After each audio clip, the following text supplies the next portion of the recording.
Last class में बेटे हम लोगों ने एल्केन्स के बारे में बात किया था, राइट। तो एल्केन्स जो है, एल्केन सेचुरेटेड हाइड्रोकार्बन था, ठीक है। और इसका जनरल फार्मूला था CnH2n+2, राइट। अब क्या है कि अगर हम किसी भी पर्टिकुलर एल्केन से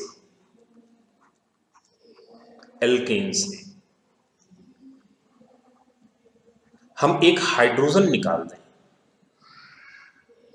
तो जो ग्रुप बचेगा बेटा उसे हम बोलते हैं अल्काइल ग्रुप। क्या बोलते हैं? Alkyl group. तो ऑब्वियस सी चीज है, इस अल्काइल ग्रुप का जनरल फार्मूला क्या होगा? CnH2n प्लस एक हाइड्रोजन कम हो गया तो 1, राइट। Alkane alkyl. तो कॉमन अल्काइल ग्रुप कौन कौन से हैं जिनको जनरली हम आगे नॉमेनक्लेचर या कंपाउंड्स को पढ़ते समय यूज करेंगे, ठीक है ना। देखो, सबसे पहले जैसे हम बात कर लें कि हमारा सबसे सिंपलेस्ट, सबसे स्मॉलेस्ट हाइड्रोकार्बन है, वो क्या है बेटा? सेचुरेटेड हाइड्रोकार्बन, मीथेन, ठीक है। और मीथेन से एक H हमने निकाल दिया, एक H यहां से हमने निकाल दिया, तो बचेगा क्या? CH3, और इस पर एक बॉन्ड अभी और बनना बाकी है। तो ये जो CH3 ग्रुप है ना, इस CH3 ग्रुप को एल्केन अल्काइल, मीथेन, और इसे क्या बोलेंगे बेटा? Methyl, right. तो जब भी कभी टर्म यूज किया जाएगा मिथाइल, तो आप क्या समझेंगे? CH3। क्लियर? आगे बढ़े बेटा। जैसे हमारा कंपाउंड है C2H6, ठीक है। इसे हम क्या बोलते हैं? इथेन। पीछे हम लोगों ने देखा था। इसमें से एक H को निकाल दीजिए, एक H को यहां से निकाल दिया तो ग्रुप क्या बचेगा? C2H5। अब इस ग्रुप को हम क्या बोलेंगे? इथाइल। C2H5 कहीं पे लगेगा तो उसे क्या बोलिएगा? इथाइल बोलिएगा। ध्यान दीजिएगा जरा, इथाइल को हम ऐसे भी तो लिख सकते हैं। हम अगर इथाइल लिखना हो तो हम इसे ऐसे भी तो लिख सकते हैं, CH3CH2, और यहां से एक H हटा दिया तो एक बॉन्ड यहां पर है, तो इसे हम क्या बोलेंगे? Ethyl group, right. तो चाहे C2H5 लिखिए या CH3CH2 लिखिए, दोनों को हम क्या बोलेंगे? इथाइल ग्रुप बोलेंगे। क्लियर है? ओके। अब इसके बाद हम नेक्स्ट कंपाउंड पर आते हैं। जैसे सपोज करिए कि हमारा कंपाउंड है C3H8। क्या बोलते हैं बेटा कंपाउंड को? 3 कार्बन का सेचुरेटेड हाइड्रोकार्बन है, तो 3 कंपाउंड के लिए रूट वर्ड क्या हो जाएगा? प्रो, और सफिक्स प्राइमरी क्या हो जाएगा? एन। सेचुरेटेड है तो कंपाउंड का नाम क्या हो गया? प्रोपेन। अब आप यहां पर ध्यान देना कि प्रोपेन में अगर इससे एक H निकाला जाए, -H निकाल दिया, तो बेटा यहां जो कंपाउंड बनेगा वो क्या बनेगा? C3H7। क्लियर? तो ऑब्वियस सी चीज है, इसको हम क्या बोलेंगे? प्रोपाइल। क्या बोलेंगे? प्रोपाइल। लेकिन इसके स्ट्रक्चर से हमें थोड़ा सा कुछ चीजें यहां देखना होगा। अगर हम इसका स्ट्रक्चर प्रोपेन का बनाते हैं तो 3 कार्बन की चेन CH3 CH2 CH3, ये हो गया बेटा। अब इसमें से एक H हमें निकालना है। ध्यान देना जरा आप, जैसे इसके पहले की जो कहानी थी C2H6 की या CH4 की, CH4 में एक ही कार्बन है और उसी कार्बन से जब निकालेंगे हाइड्रोजन हम निकालेंगे। लेकिन जब हम C2H6 में आते हैं तो C2H6 में 2 कार्बन है, CH3 CH3। इस कार्बन से हाइड्रोजन निकालें या इस कार्बन से हाइड्रोजन निकालें, दोनों सिचुएशन में फॉर्मूला सेम बनेगा, CH3 CH2, राइट। अगर इधर से निकालेंगे तो यहां CH2 बन जाएगा और यहां CH3 बन जाएगा। लेकिन अगर इधर से निकाल देंगे तो यहाँ CH3 रहेगा और यहाँ क्या रहेगा CH2, तो बात एक ही है, किसी साइड से आप निकाल लो। मतलब C2H6 में एल्केन से एक H निकालने की प्रोबेबिलिटी एक ही है कि हम चाहे किसी कार्बन से निकालें, जो ग्रुप बचेगा वो सिंगल टाइप का होगा, दूसरा कोई पॉसिबिलिटी वहां नहीं है। लेकिन अब जरा आप यहां आओ, प्रोपेन में देखो, प्रोपेन में कार्बन ये है और ये है। ये वाला कार्बन CH3 किससे जुड़ा है बेटा? CH2 से। ये वाला कार्बन CH3 किससे जुड़ा है? CH2 से। यानी ये कार्बन और ये कार्बन कैसे हैं? आइडेंटिकल है, एक टाइप के हैं। लेकिन क्या ये कार्बन उसी टाइप का है? नहीं। यानी जो C3H8 है उसमें दो तरह के कार्बन है, तो दोनों कार्बन पर से अगर हम हाइड्रोजन हटाएंगे तो हमको अलग अलग टाइप का जो एल्काइल ग्रुप मिलेगा। क्लियर? एक चीज ध्यान रखना, कभी कभी बच्चे कंफ्यूज होते हैं, जैसे ये जनरल रिप्रेजेंटेशन का तरीका है, लेकिन सपोज करो बेटा अगर इसको हम ऐसे लिख देना CH3 CH2 CH3, तो ये और ये अलग कंपाउंड नहीं हुए, ये दोनों क्या है? एक ही कंपाउंड है। क्लियर? चेन को बस बेंड कर दिया गया, बाकी उसमें कोई डिफरेंस नहीं है। तो मेन चेन में इसके देखोगे कितने कार्बन है? 3। मेन चेन में इसके कितने कार्बन है? 3। पहले कार्बन पे हाइड्रोजन 3, यहाँ कितने? 3। दूसरे पे हाइड्रोजन 2, यहाँ कितने? 2। तीसरे पे हाइड्रोजन 3, यहाँ पे कितने? 3। एग्जैक्टली सेम है, ठीक है ना? केवल जो है उसका रिप्रेजेंटेशन या स्पेस में उसका ओरिएंटेशन अलग कर दिया गया, बाकी उसमें कोई डिफरेंस नहीं है। तो ये भी प्रोपेन है, ये वाला कंपाउंड भी प्रोपेन है और ये भी प्रोपेन है, दोनों अलग नहीं हो गए। राइट? इस चीज को आप ध्यान दीजिएगा।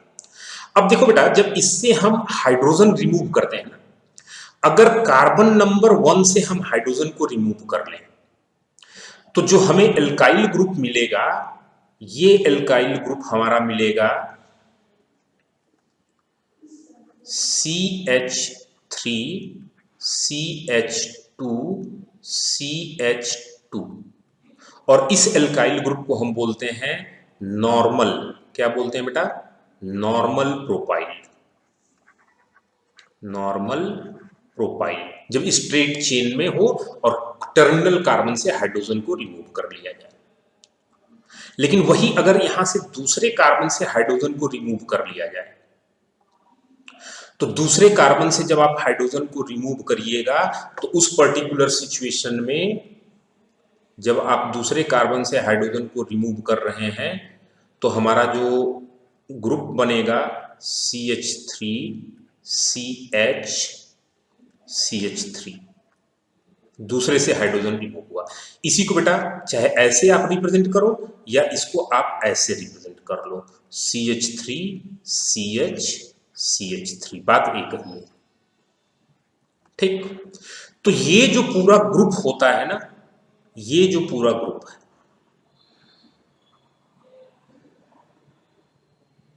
कार्बन फिर कार्बन, उससे एक कार्बन की ब्रांच और उसके बाद फिर ये आ गई, इस पूरे ग्रुप को बेटा हम क्या बोलते हैं? आइसो। क्या बोलते हैं? Iso group. तो इसे हम बोलेंगे आइसोप्रोपाइल। आइसोप्रोपाइल। राइट? ध्यान दीजिएगा, अभी मैं आपको जो बता रहा हूं, जैसे ये प्रोपेन तो IUPAC नॉमेनक्लेचर है, लेकिन जैसे यहां हम बता रहे हैं नॉर्मल प्रोपाइल, ये जनरल नॉमेनक्लेचर है, ये IUPAC में बेटे नहीं आता है। क्लियर? आइसोप्रोपाइल ये जनरल नॉमेनक्लेचर है। IUPAC से बहुत कम क्वेश्चंस पूछे जाते हैं, लेकिन कॉमन नॉमेनक्लेचर आपको बहुत अच्छे तरीके से क्लियर होना चाहिए, क्योंकि मैक्सिमम जगह जब टर्मिनोलॉजी यूज की जाती है तो उसका मतलब आपको पता होगा, तो फिर आप क्वेश्चन आगे सॉल्व कर पाओगे। क्लियर है? ओके, अब आगे हम बढ़ते हैं जरा। जैसे सपोज करो कि C4H10 हम ले लें, तो ये 4 कार्बन का सैचुरेटेड हाइड्रोकार्बन है, तो नॉमेनक्लेचर क्या हो जाएगा बेटा? ब्यूटेन। ठीक है? IUPAC नेम तो इसका ब्यूटेन हो गया। अब इसके बाद इस ब्यूटेन के या इस फॉर्मूले के कंपाउंड के कितने पॉसिबल स्ट्रक्चर्स हैं, उनको जरा हम देखें। तो इनके अगर आप स्ट्रक्चर देखोगे तो एक तो इसका पॉसिबल स्ट्रक्चर क्या है? एक तो बेटा इसका पॉसिबल स्ट्रक्चर है straight chain, CH2 CH2 CH3, इसी का IUPAC नेम ब्यूटेन होगा। क्लियर?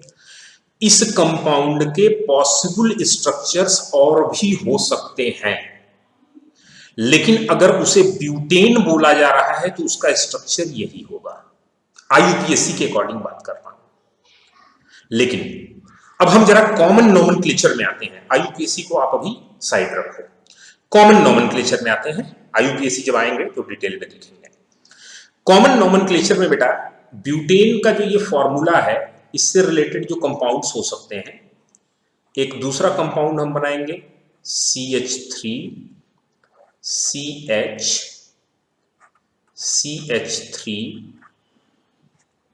CH3 इस कंपाउंड का भी फॉर्मूला आप निकालोगे तो C4H10 ही आएगा।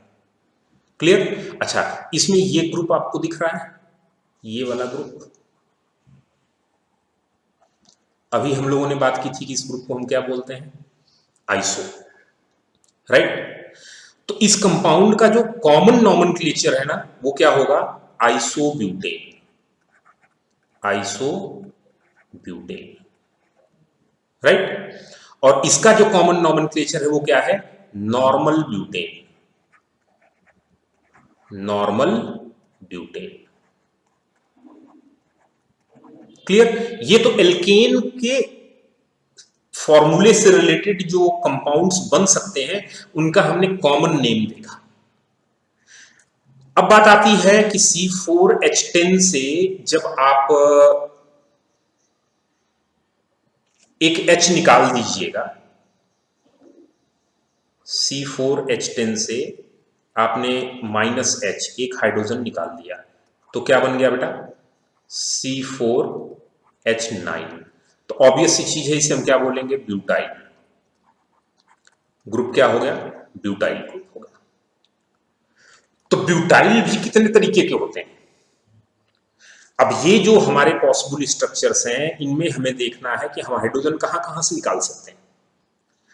अब ब्यूटाइल में तो एक हो गया, अगर हम हाइड्रोजन को यहां टर्मिनल कार्बन से निकाल दें, तो टर्मिनल कार्बन से निकाल देंगे तो हमारा जो कंपाउंड बनेगा वो बनेगा CH3 CH2 CH2 CH2, ये हो गया। और इसे हम क्या बोलते हैं, इसे हम बोलते हैं नॉर्मल ब्यूटाइल। क्या बोलते हैं बेटा, नॉर्मल ब्यूटाइल, राइट? अब इसके बाद जरा देखना, नॉर्मल ब्यूटाइल ये हो गया, ठीक है। अब अगर हम यहां पर जो नॉर्मल ब्यूटेन है, इसमें पहले कार्बन से न निकाल के दूसरे कार्बन से हाइड्रोजन को निकाल दें, तो जब बेटा आप दूसरे कार्बन से हाइड्रोजन को निकालिएगा तो जो कंपाउंड बनेगा वो क्या बनेगा, CH3 CH2 CH, यहां से हाइड्रोजन निकाला, और CH3। ये CH3 हम ऐसे भी लिख सकते हैं, नीचे करके भी लिख सकते हैं, उससे कोई दिक्कत नहीं। क्लियर? तो इस कंपाउंड को अब क्या बोलेंगे, इसे बेटा हम बोलेंगे secondary butyl, secondary butyl, right? अब फिर आगे बढ़िए, एक पॉसिबिलिटी और क्या है, यहां पर तो दो ही पॉसिबिलिटी है, देखो ये CH3 और ये CH3 इक्विवेलेंट है, ये CH2 ये CH2 इक्विवेलेंट है, तो हाइड्रोजन को रिमूव करने की केवल दो पॉसिबिलिटी है, या तो इस कार्बन से या तो इस कार्बन से। इससे रिमूव किया नॉर्मल ब्यूटाइल, इससे रिमूव किया तो सेकेंडरी ब्यूटाइल। क्लियर? अब आ जाओ जरा इसमें आइसोब्यूटेन में। तो आइसोब्यूटेन में से अगर देखो तो ये CH3 ये CH3 और ये CH3, तीनों CH3 इक्विवेलेंट है। इक्विवेलेंट का मतलब क्या है, ये भी किससे जुड़ा है, CH से, और जिस CH से जुड़ा है उस पर दो क्या है, CH3 ग्रुप है। ये किससे जुड़ा है, CH से, और जिस CH भी जुड़ा है उस पर दो क्या है, CH3 ग्रुप। ये किससे जुड़ा है, CH से, और ये CH दो CH3 से। तो तीनों के तीनों CH3 क्या है, इक्वल, तो चाहे यहां से H निकालिए, चाहे यहां से निकालिए, चाहे यहां से निकालिए, बात एक ही है। क्लियर है? तो अगर मान लो हम यहां से H निकालते हैं, तो अगर वहां से बेटे आपने H निकाल दिया तो ये हो गया CH3 CH3, और यहां से जब आपने H निकाल दिया तो ये हो गया CH2, राइट? तो ये अल्काइल ग्रुप तो हुआ, और ये आइसो आपको दिख रहा होगा, आइसो ग्रुप तो दिख ही रहा है यहां पे। और कितने कार्बन है टोटल? 4। हम कॉमन नोमेनक्लेचर में चल रहे हैं, आईयूपीएसी में नहीं चल रहे हैं। आईयूपीएसी में इसका रूट वर्ड कभी भी ब्यूट नहीं होगा, ध्यान दीजिएगा, कॉमन नोमेनक्लेचर की बात कर रहे हैं। तो ये हमारा हुआ आइसोब्यूटेन, तो इसे हम क्या बोलेंगे? Isobutyl, isobutyl, right? अब देखो बेटे, ये जो कॉमन नोमेनक्लेचर्स आपको बताए जा रहे हैं ना, ये क्यों बताए जा रहे हैं? ठीक, इनसे रिलेटेड कुछ क्वेश्चंस अभी हम करेंगे, तो आपको समझ में आएगा कि जब एग्जाम्स में आपको क्वेश्चंस पूछे जाते हैं ना, तो इसी तरीके के कॉमन नेम यूज कर लिए जाते हैं, तो उनका आपको पूरा स्ट्रक्चर दिमाग में क्लियर होना चाहिए, राइट? तो अभी कुछ क्वेश्चंस हम आगे करेंगे। एक पहले और एग्जाम्पल हम ले लेते हैं। इसमें जरा ध्यान देना, एक चीज और यहां पर हो सकता है कि कार्बन को हमने यहां से रिमूव किया तो बेटा ये बन गया, लेकिन कार्बन को अगर यहां से रिमूव कर देते तो ये भी हो सकता है ना। देखो, अगर कार्बन को वहां से रिमूव कर दोगे ना, तो जो कंपाउंड बनेगा वो क्या बनेगा? CH3 CH, सॉरी ये H नहीं रहेगा ना, यही H तो रिमूव हुआ है, CH3 CH3 CH3, ये हो गया बेटा, ठीक है। अच्छा, इसी कंपाउंड को हम ऐसे भी लिख सकते हैं, इसी को लिखने का हमारा तरीका ऐसे भी हो सकता है, CH3C, ठीक है ना, ये हो गया। नीचे हमने क्या लिखा? CH3, clear? अब इस वाले को हम इधर लेते हैं और इस बॉन्ड को इधर लेते हैं, तो उससे कोई फर्क नहीं पड़ना है, क्लियर? तो हम ऐसे भी लिख दिए, ठीक है। तो अब ये कहीं पर दिख जाए तो फिर आपको ऐसा नहीं कि कंफ्यूज हो जाना कि अरे यार इसको तो मतलब कुछ बोलते थे, अब इसे क्या बोलेंगे। ये दोनों बेटा एक ही स्ट्रक्चर है। अगर आप देखो तो अगर इस वाले को आप इस तरीके से रोटेट कर दो, ऐसे रोटेट कर दो, और कितना रोटेट कर दो? 90 डिग्री, आप देखोगे ये बन जाएगा, ये बन जाएगा, राइट? तो दोनों एक ही कंपाउंड है, अलग अलग नहीं है, क्लियर? और इसे बेटा हम क्या बोलते हैं? ये टर्सरी कार्बन है ना, एक कार्बन, दो कार्बन, तीन कार्बन से जुड़ा है, टर्सरी कार्बन, तो इसको हम बोलते हैं टर्सियरी ब्यूटाइल। क्या बोलेंगे? टर्सियरी ब्यूटाइल, ठीक है ना। तो ये ग्रुप्स आपको याद होने चाहिए, इनके जो टर्मिनोलॉजी यूज की जा रही है वो आपको अच्छे तरीके से समझ में आनी चाहिए। एक और एग्जांपल हम लेते हैं, फिर इसके बाद इनसे रिलेटेड कुछ क्वेश्चंस हम देखेंगे।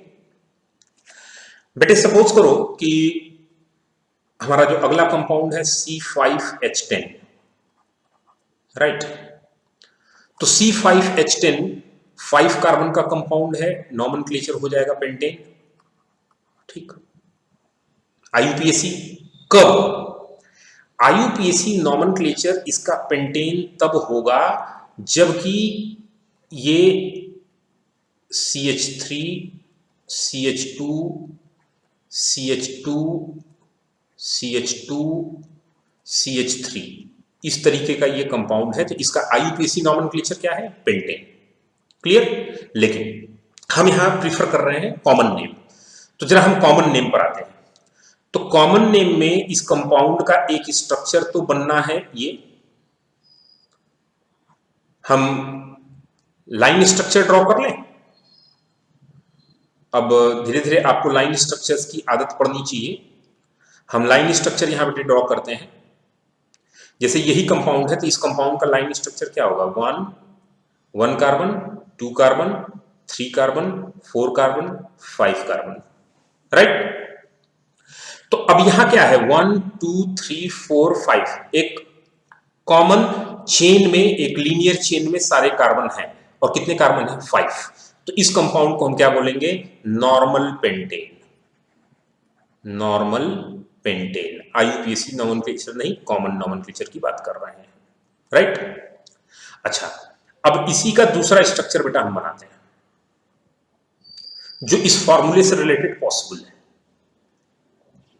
इसका दूसरा स्ट्रक्चर जैसे हम बना दें,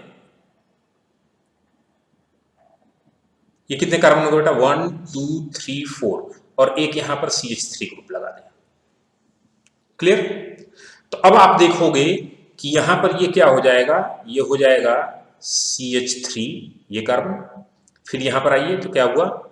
CH, यहां CH हो गया क्योंकि 3 बॉन्ड तो ऑलरेडी दिख रहे हैं, तो एक हाइड्रोजन होगा। अब फिर इससे क्या निकला? एक CH3।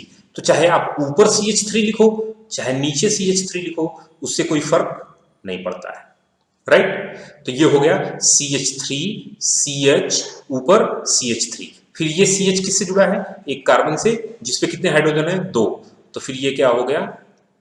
CH2, और फिर ये किससे जुड़ा है? एक कार्बन से CH3। तो चाहे ऐसा स्ट्रक्चर बनाइए चाहे ऐसा। अब इसकी आपको आदत पड़नी चाहिए, आगे जो भी स्ट्रक्चर हम बनाएंगे इसी तरीके से बनाएंगे, तो आपको ये वाला फॉर्म समझ में आना चाहिए, राइट? अब इसको बेटा जो है ना, आप देखो, आपने जैसे इसको मैंने ऐसे बनाया ना, आप इसको ऐसे भी बना सकते हो। आपने इसे ऐसे बना लिया तो कोई फर्क नहीं पड़ना है, वो एक ही चीज है। क्लियर है? कोई फर्क नहीं पड़ना है। आईयूपीएसी नॉमेनक्लेचर या इसका कॉमन नेम एक ही होगा, वो चेंज नहीं होना है, ठीक है ना?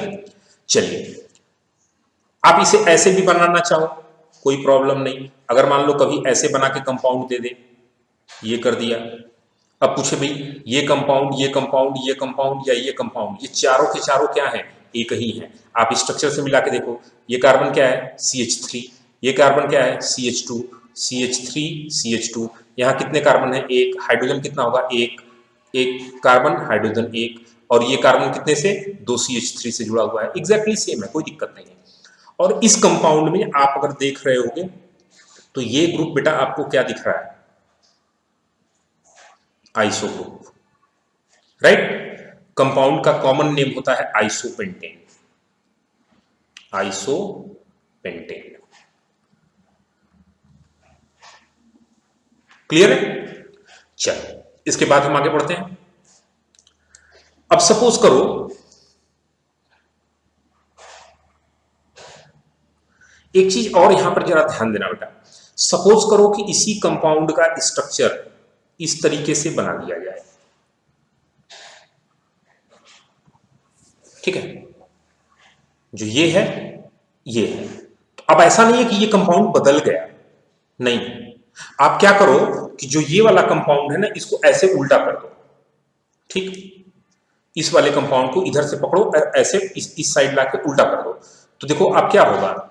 इसको जब आप इधर ले आओगे तो ये वाला इस साइड आ जाएगा, C1 2 कार्बन, तीसरे कार्बन पे ब्रांच और फिर एक कार्बन, 1 2 तीसरे पे ब्रांच और फिर एक कार्बन, दोनों एक ही चीज है, ठीक है ना?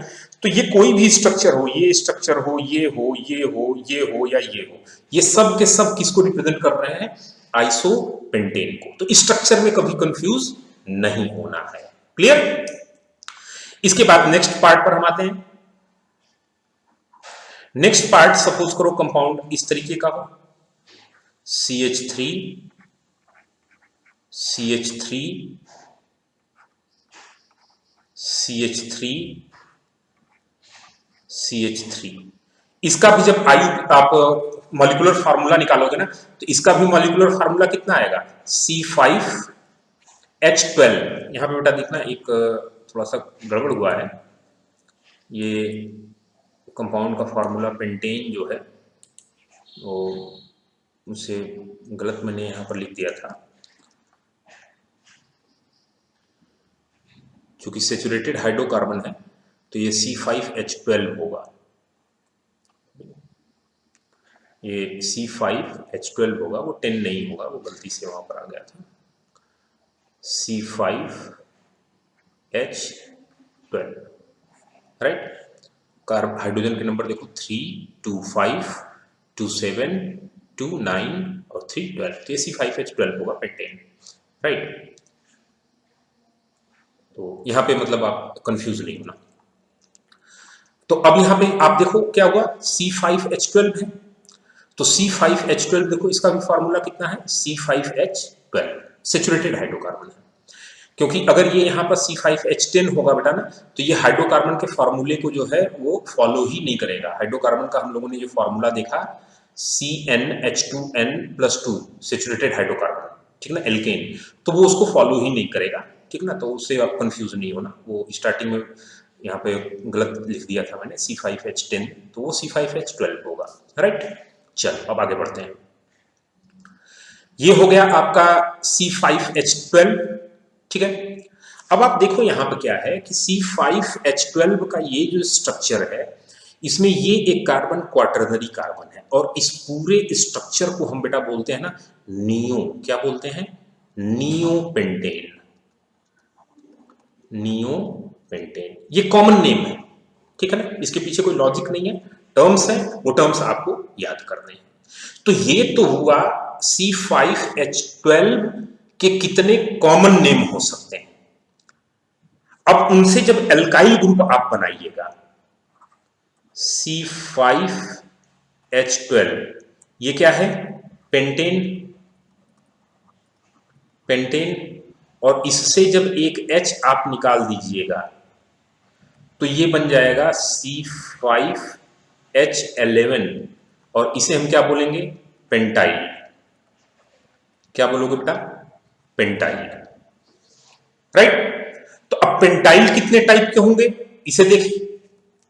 पेंटाइल में एक तो पॉसिबिलिटी है बेटा सीधे सीधे की नॉर्मल चेन हो, CH3 CH2 CH2 CH2 CH2, ये 5 कार्बन की ये चेन हो गई, ठीक। और 5 कार्बन की इस चेन को हम क्या बोलेंगे, जब नॉर्मल फॉर्म में है तो इसे हम बोलेंगे नॉर्मल पेंटाइल, क्या बोलेंगे, नॉर्मल पेंटाइल। लेकिन इसी चीज में अगर ये सपोज करो ऐसे होता, CH3 CH2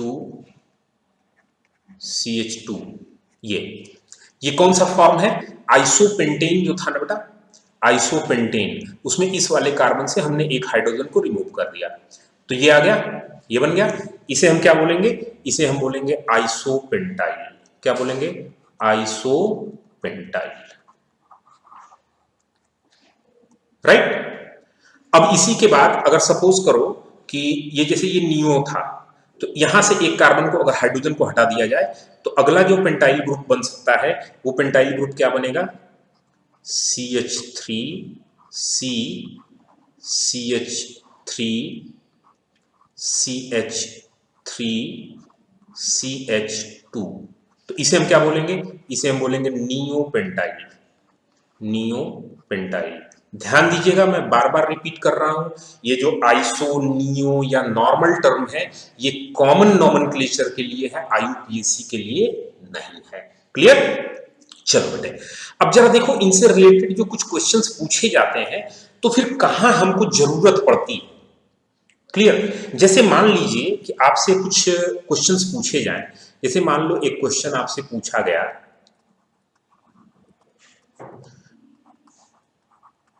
how many 1 degree carbon and hydrogen are there in isopentane, isopentane,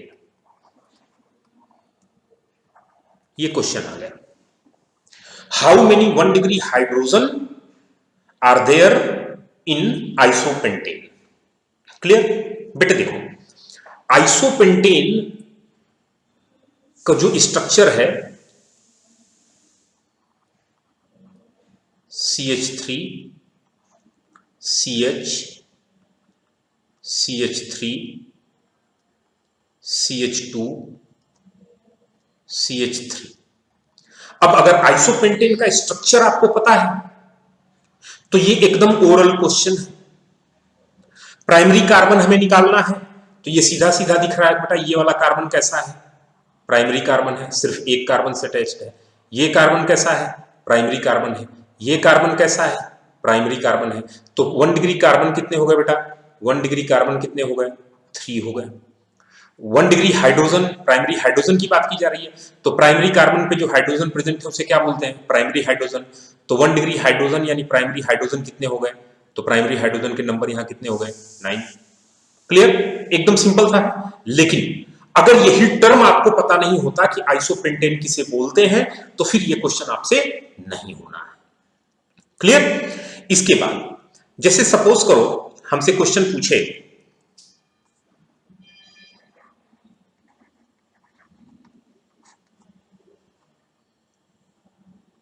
right the structure of, right the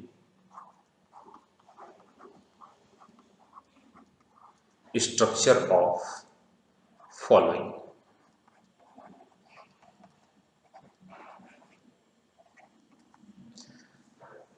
पहला बेटा हमसे पूछा जा रहा है नॉर्मल प्रोपाइल एल्कोहल। दूसरा हमसे पूछा जा रहा है आइसोप्रोपाइल एल्कोहल, आइसोप्रोपाइल एल्कोहल। तीसरा हमसे पूछा जा रहा है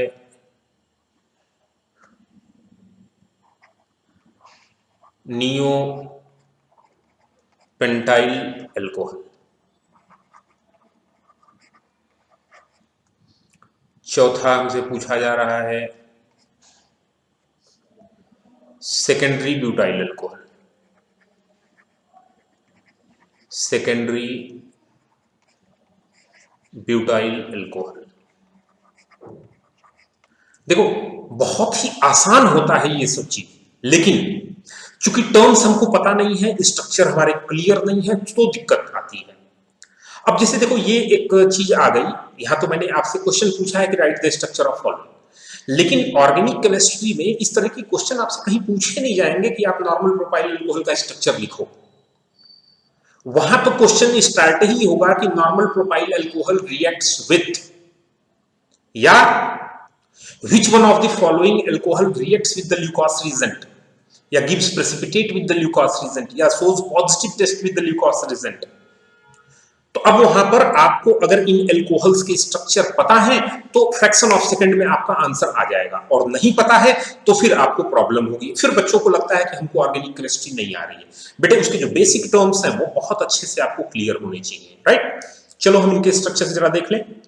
नॉर्मल प्रोपाइल, नॉर्मल प्रोपाइल का मतलब क्या है बेटा, लीनियर चेन स्ट्रक्चर होना चाहिए, linear chain CH3 CH2 CH2, और एल्कोहल है तो ग्रुप क्या लग जाएगा बेटा, OH ग्रुप, राइट। दूसरा क्या है आइसोप्रोपाइल, आइसोप्रोपाइल क्या हो जाएगा, आइसोप्रोपाइल हो जाएगा CH3 CH CH3, और आइसो ग्रुप ये हो गया, और आइसोप्रोपाइल हो गया, और एल्कोहल तो OH लगा दिया। उसी तरीके से नियोपेंटाइल है, तो नियोपेंटाइल ग्रुप क्या होता है बेटा, नियोपेंटाइल ग्रुप होता है, ये हो गया ये नियोपेंटेन, और अगर एक H हटा दिया तो नियोपेंटाइल CH2 हो गया, और एल्कोहल बोल रहा है तो यहाँ क्या लगा दिया, OH लगा दिया। इसी तरीके से सेकेंडरी ब्यूटाइल एल्कोहल बोल रहा है, तो सेकेंडरी ब्यूटाइल एल्कोहल का मतलब क्या हुआ कि पहले ब्यूटाइल हम बना लें CH2 CH और CH3, ये ब्यूटेन का स्ट्रक्चर हो गया, एक H यहाँ से हटाया गया है तो ब्यूटाइल हो गया, और सेकेंडरी कार्बन से हटाया गया है तो सेकेंडरी ब्यूटाइल हो गया, तो ये ऐसे हो गया, राइट। अच्छा देखो बेटा ऐसा है नहीं है कि ये जो स्ट्रक्चर बनाया अगर आप इसे ऐसे भी बना देते ना तो कोई दिक्कत नहीं है।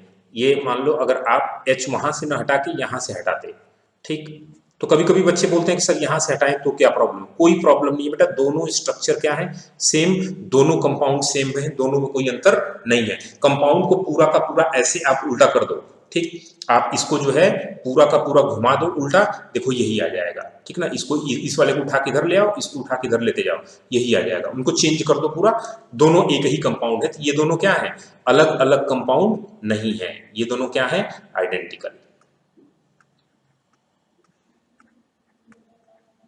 दोनों आइडेंटिकल हैं, दोनों अलग कंपाउंड नहीं है। क्लियर। तो आई होप सो कि ये सारे कॉमन नेम्स आपको अच्छे से समझ में आए होंगे। नेक्स्ट क्लास में हम लोग ऑर्गेनिक कंपाउंड्स का क्लासिफिकेशन देखेंगे कि ऑर्गेनिक कंपाउंड्स को डिफरेंट क्लास में क्लासिफाई किया गया, तो कौन कौन से क्लास हैं और उन क्लास में किन तरह के कंपाउंड्स को रखा गया। राइट, ओके बेटा।